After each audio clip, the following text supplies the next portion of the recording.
English Learning Podcast. Listen, learn, and effortlessly enhance your English.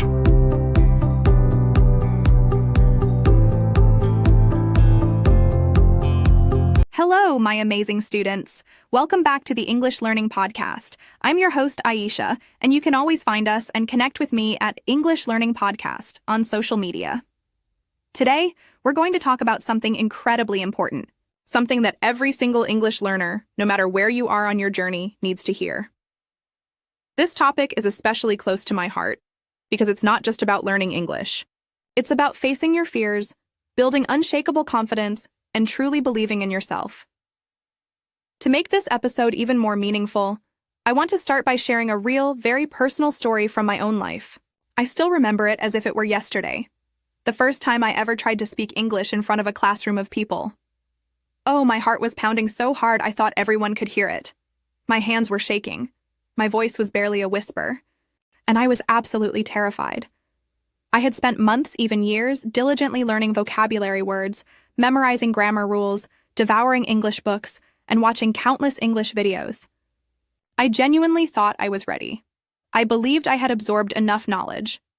But then, when it was my turn, when I opened my mouth to speak, my mind went completely blank.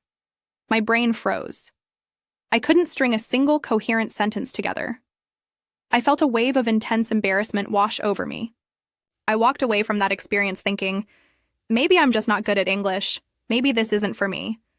But deep inside, despite that crushing feeling, I knew something was wrong. I had studied so much. I had put in so many hours, yet I still couldn't speak fluently. Why? If you've ever felt that same frustration, that same self-doubt, I want to tell you right now, you are not alone. This is a common experience for so many learners, and it does not mean there's anything wrong with you. In this episode, I'm going to share with you 7 real, profound reasons why many of us struggle to speak English fluently, even after years of dedicated learning.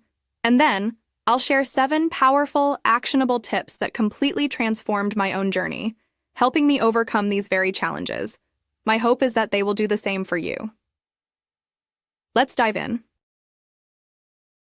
The 7 hidden reasons you're not speaking fluently yet.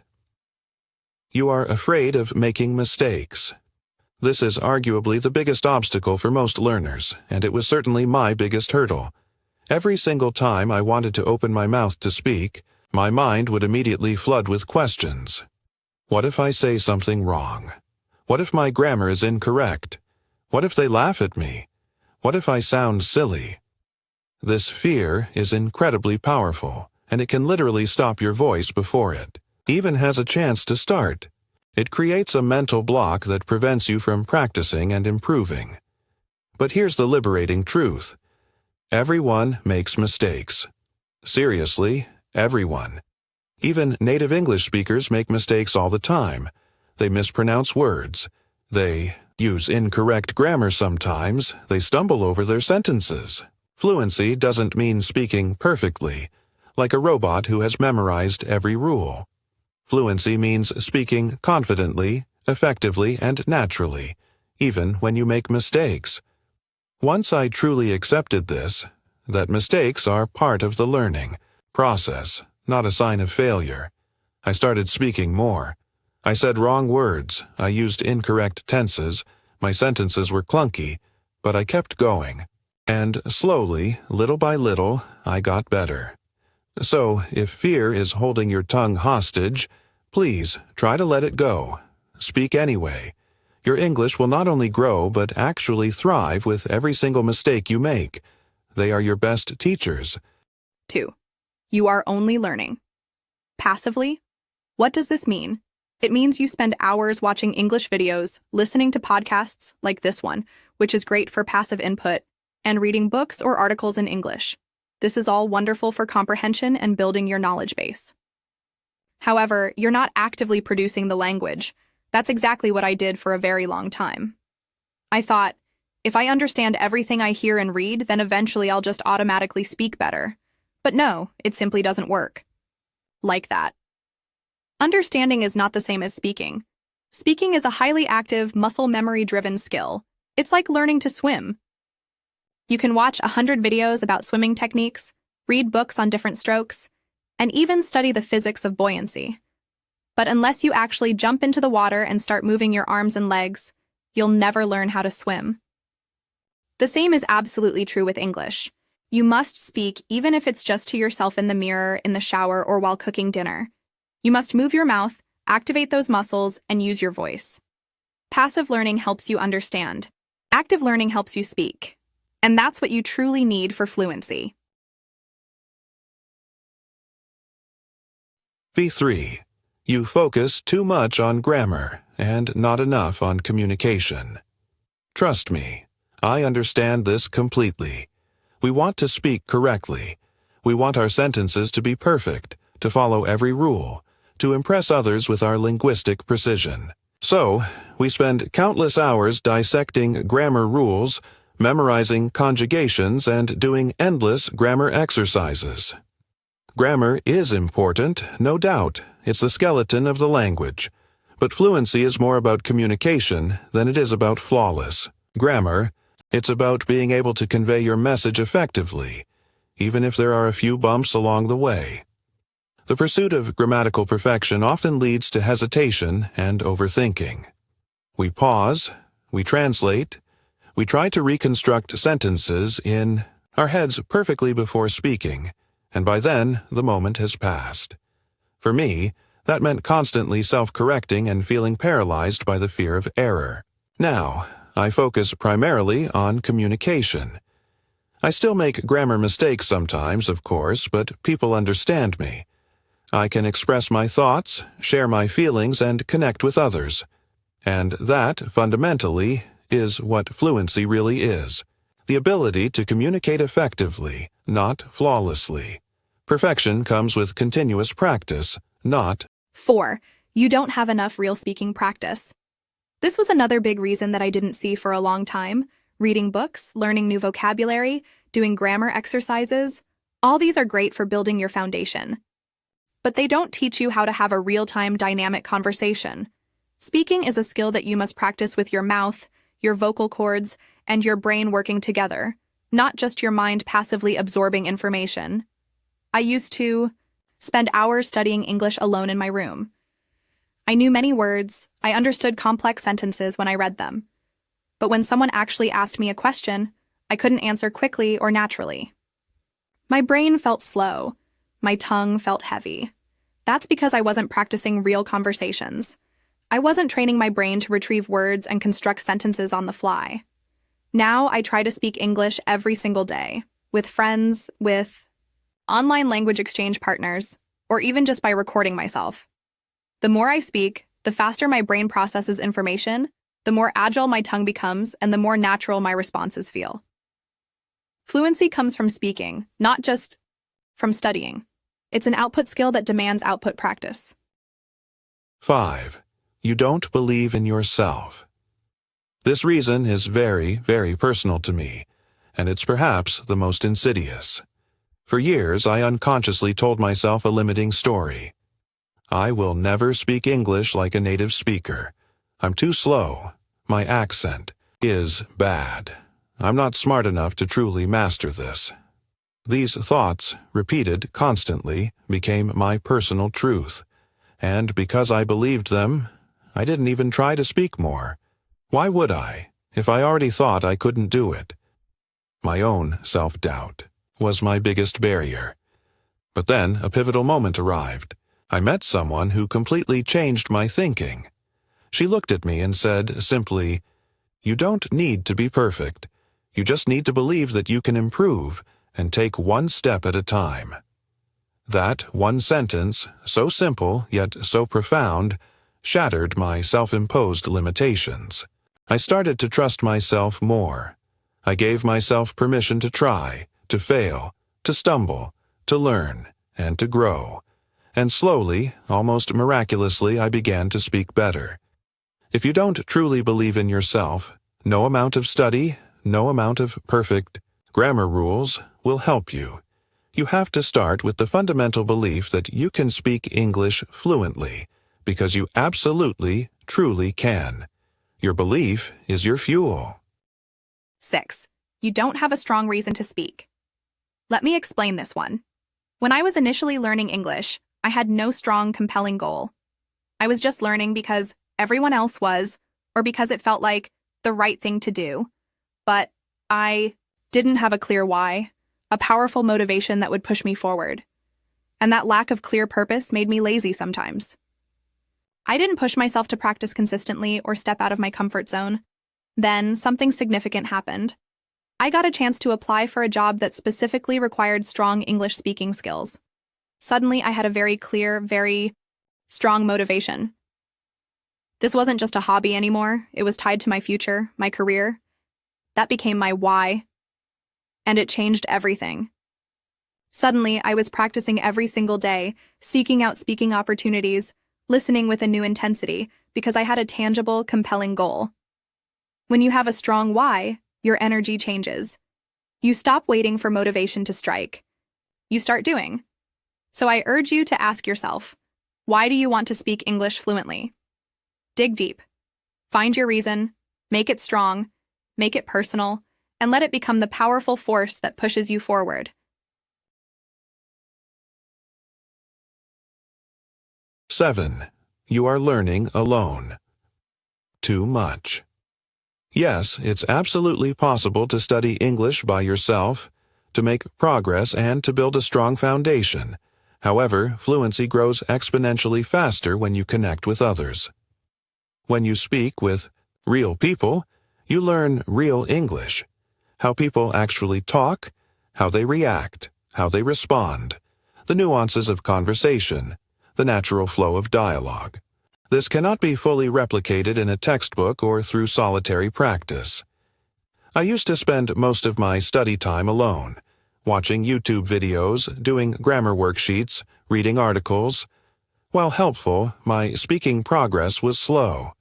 Then I joined an English speaking group online. We met once a week, and at first I was incredibly nervous, my palms sweating just thinking about speaking. But slowly, little by little, I started enjoying it. Yes, I made mistakes, many of them. But I also laughed, shared stories, listened actively, and practiced responding in real time. My fluency improved faster than ever before. You don't have to walk this journey alone. Find a language partner, join an online group, find a conversation club in your city, or even work with a teacher. Speaking with others is, without a doubt, the fastest and most effective way to grow your fluency. It's where the 7 powerful strategies to unleash your fluency. Now that we've identified the common pitfalls, let's turn to the solutions. These 7 tips are the actual strategies I implemented that completely transformed my English speaking ability. Speak English every single day, even if you're alone. I know this sounds simple, perhaps almost too simple, but this tip changed absolutely everything for me. For a long time, I waited for the perfect moment to speak, when I had someone to talk to, or when I felt completely confident. But that moment rarely came. One day, I decided to just start talking to myself in English. I described my room. I narrated my actions. Now I'm making tea, the water is boiling. I expressed my feelings. I talked about my day. At first, it felt incredibly silly and awkward, but then I realized something profound. It was helping me think in English. I wasn't just translating from my native language anymore. My brain was starting to form sentences directly in English. This made my responses faster and more natural when I did speak with others. I also started recording my voice and listening to it. This was uncomfortable at first, but it was a game changer. I could hear my own mistakes clearly. Pronunciation issues, grammatical errors, awkward phrasing, and then I could work on fixing them. Speaking out loud, even when no one else is listening, builds crucial muscle memory and mental agility. So don't wait for someone else. You have the power to start now. Just talk to yourself in English every single day. Narrate your life. Describe things around you. It's powerful. Learn phrases, not just individual words. When I was learning English, I meticulously memorized hundreds of individual vocabulary words. I knew go, to, and store. But I didn't know how to naturally say, I'm going to the store, or I need to go to the store. That's the core problem with learning words in isolation. You don't know how they naturally connect and are used in real conversation. But when you learn phrases, natural chunks of language, everything changes. Phrases are how native speakers actually talk. They're like ready-made sentences or common expressions. When I started actively learning and practicing phrases like, "I'm not sure," "That sounds good," "Let me think," "How's it going?" Or "What do you mean?" I started speaking much more smoothly and confidently. I didn't have to build every single sentence from scratch in my head, painfully translating word by word. I just picked a relevant phrase and adapted it. It saved time, reduced mental effort, and made me sound significantly more natural. So from now on, when you encounter new vocabulary, try to learn full expressions, collocations, and common phrases where that word is used. Practice them, say them out loud, and integrate them into your internal monologue. That's how genuine fluency begins to flow. Record yourself and listen, even if you hate your voice. This tip helped me more than almost anything else. At first, I absolutely dreaded listening to my own voice in English. It sounded strange, unfamiliar, and my mistakes were glaringly obvious. But recording myself helped me in two incredibly important ways. First, it allowed me to objectively notice exactly where I was getting stuck. Was it pronunciation? Was it grammar? Was it vocabulary? Hearing myself forced me to confront my weaknesses directly, rather than just vaguely knowing I need to improve. Second, and perhaps even more motivating, I could powerfully hear my own progress over time. I remember one time I recorded myself telling a short, simple story in English. I was slow, I paused often, and I made many mistakes. But after 2 weeks of consistent, daily speaking practice, I recorded the exact same story again. And it was genuinely so much better. My words flowed more smoothly, my pauses were shorter, and I made fewer errors. That moment of undeniable progress gave me immense hope and energy to keep going. If you truly want to speak fluently, you absolutely must listen to how you speak. You will hear your mistakes clearly, and more importantly, you'll see your growth. So, grab your phone, record yourself talking for just 1 minute, then listen. This small, consistent habit builds fluency more effectively than any grammar book ever could. Stop translating, start thinking in English. This was incredibly hard for me to master. I always tried to translate every single sentence in my head, from my native language into English before speaking it.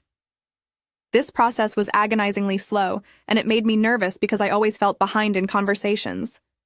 But then I learned something crucial. Thinking in English is a skill, and it's one you can actively build. You just need to start small. I began by consciously thinking simple, everyday thoughts in English. I'm hungry. It's cold today. I need to study.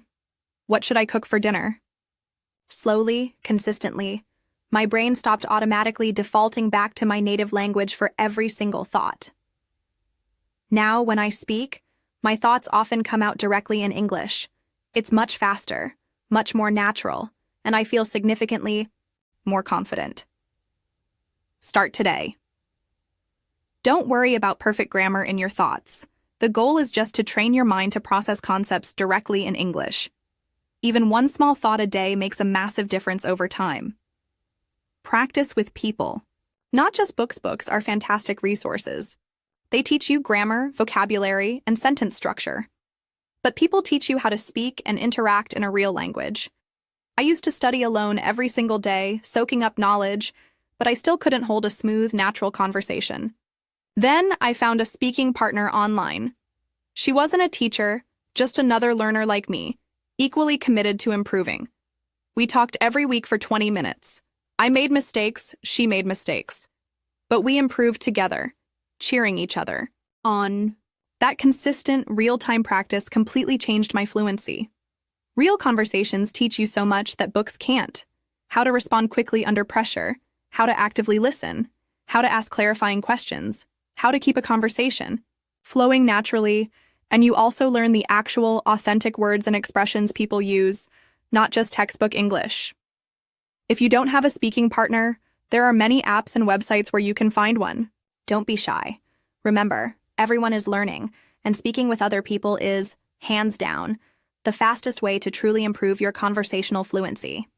Watch and shadow native speakers. One day, I stumbled upon a video of a native speaker talking about her morning routine. I started pausing the video and repeating her words exactly, trying to match her speed, her intonation, her rhythm, and her pronunciation. It was challenging, but surprisingly fun and incredibly effective. This method is called shadowing. You listen to a native speaker and then immediately repeat what they say, like an echo, trying to mimic their sounds as closely as possible. It's a powerful exercise because it helps you train your mouth muscles, your brain's processing speed, and your ear for the natural sounds and rhythms of English. I did this every day with short video clips or podcast snippets. After just a few weeks, I noticed a remarkable difference. My pronunciation was clearer, my sentences flowed more smoothly, and I was finally starting to sound more natural, less robotic. You don't need special materials, just find a short, clear audio or video clip from YouTube, a podcast, or a movie. Pause, repeat, and shadow the speaker. It's a simple, free, and incredibly effective technique that builds real, tangible fluency. Celebrate your small wins. Fluency doesn't happen overnight. It's a gradual process, a marathon, not a sprint. And sometimes we get so focused on the big, distant goal that we forget to acknowledge how far we've already come. I used to feel like a failure because I wasn't fluent yet, especially when I compared myself to others. But then I started keeping a little English diary. Every time I learned a new useful word, finished a conversation without getting stuck, understood a movie without subtitles, or even just managed to express a complex thought, I wrote it down. These were my small wins, and slowly, consistently, they became my biggest source of motivation. I looked back and saw tangible evidence of my progress. It gave me the energy and confidence to keep going, even when I felt discouraged. You are improving more than you think you are, I promise. So write it down, smile when you successfully say something correctly. Be proud of every small step you take, no matter how tiny it seems. Fluency is not one big magical moment. It's 1,000 small wins adding up, day by day. Your next step towards fluency. Now, I want you to take these 7 powerful tips and think about your daily life. Which one, just one, can you start implementing today? Maybe you can record yourself talking for 1 minute. Maybe you can write a few new English phrases on sticky notes and put them around your house. Maybe you can join a language exchange app and simply say hello to someone new. The most important thing is not to wait. Waiting never helped me achieve my fluency goals. Starting small, taking consistent action, did. You don't need to do all 7 tips at once. That can feel overwhelming. Pick just one, make it a consistent habit for a week, then add another. Your fluency is not some distant, unreachable dream. It's right there, waiting for you to take the next deliberate step. So, choose your first tip, take a deep breath, and just begin. Before we finish this episode, I want you to remember one crucial thing, a truth I wish someone had told me years ago. You are not bad at English. You are just learning. There is a huge fundamental difference between those two statements. When I struggled to speak, I thought something was inherently wrong with me, with my abilities. But the truth was, I just didn't know how to practice in the right, most effective way. Once I changed my methods, once I understood these principles, everything changed for me. And I believe the exact same can happen for you. You are smart. You are strong. And you are already doing the most important thing. You are trying. That means you are already on your way to fluency. So, don't be too hard on yourself. Be patient, be persistent, and keep going step by empowering step. In the next episode, I'll share something even deeper and more practical. How to speak English confidently, even when you feel shy or scared. We'll talk about real-world situations, like talking to a stranger, joining a meeting, or answering a question in class. I'll share more of my personal stories and exactly how I overcame that paralyzing fear. If you've ever felt nervous or intimidated while speaking, you absolutely won't want to miss it. But for now, take these tips. Listen to this episode again if you need to, and most importantly, try one today. Fluency is not a far-off dream. It's your next chapter, and I'm so incredibly proud of you for taking the first step.